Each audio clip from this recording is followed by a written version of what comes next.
And one particular time, you know, we were all in the swimming pool, and Jeannie jumped in the pool and came up, and the string for her top come apart and showed all her voluptuousness. And she hasn't had trouble finding a boyfriend or a husband since. I will also tell you that Jeannie has multiple talents, and I don't really know where she gets them, honestly, because I went all through school with her, so I don't know how she knows how to make hats and build houses and the kind of stuff she does. But she does all of those things. She is also, you know, has been a sister to me. I grew up with 3 brothers, and then I met Jeannie in junior high. And I was telling some people earlier, you know, that Jeannie would come to my house all the time. And she's such a good daughter and such a good person that my mother would be asking me more about her than me. And at one point I was like, can we get rid of her? I don't really need a sister at this moment. But she's been such a wonderful joy to me and such a support to me that I would be without her. So I just wanted to say that she's a wonderful friend, a great sister, and a wonderful dancer, which is really good.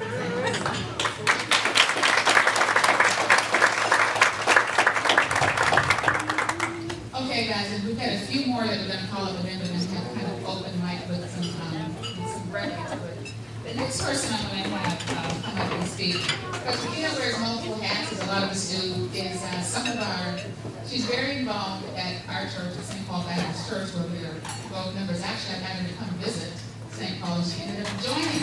She came to her senses and joined us.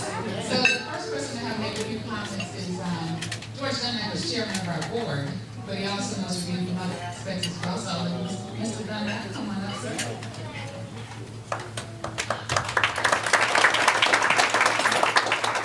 First of all, good evening. Good evening. Good evening. For those of you who don't know, I am one of the local elected officials, so I'll put on my official hat for a moment and say that on behalf of the 950,000 residents of Mecklenburg County, for those of you who are visiting, we welcome you to Mecklenburg County. We hope you enjoy yourselves, spend lots of money, lots of cash. I mean, it helps support us in a number of ways. So we really do thank you for coming. I told Regina a couple of weeks ago that I just love New York. I love New York. I said it more than 3 times. I love New York. And then she said to me, well, I'm moving back to Charlotte. But I have the pleasure of serving as chairman of the board of directors at our church. And before I saw Regina come and join our membership, I met her on the dance floor.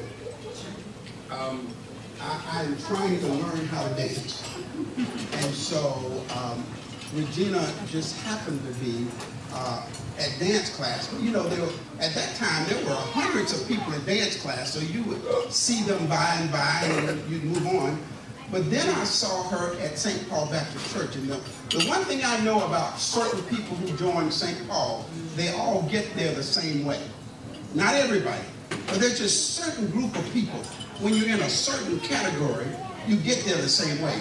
And that same person is Gwen Thomas. So apparently, and I've never seen Gwen on the dance floor, so I wasn't sure how we made the connection.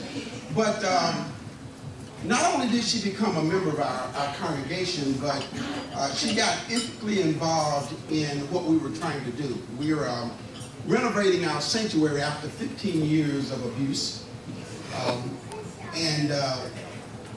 I found out through Alfred Alexander, who is the person that I appointed chair of the committee, and I'm smart enough to know I can't do everything, so I get other people who know a lot of stuff to do things. And then I found out from him that Regina is going to be the project manager. And so I wish you guys could have been at some of our meetings. Regina, Joe, and Alfred and I have spent a lot of time talking about our project and the issues that we face as a part of that. And if you have a congregation of 5,000, somebody want to say believers, but 5,000 people, you can imagine the stuff that goes on. And so Regina would call me from time to time with a concern. And it was okay. But then the calls got more frequent. Now, if you know Regina, she is always mild-mannered. She's always quiet. She never gets excited. And she actually talks almost like has a southern drawl. You know, it's slow. But the time Regina called me and I could tell that she was a little ticked, then I knew something was really wrong. But I really don't have a lot to say that will make you laugh, but I just want you to know what a blessing she is to our congregation. We understand and appreciate the value that she brings to our membership.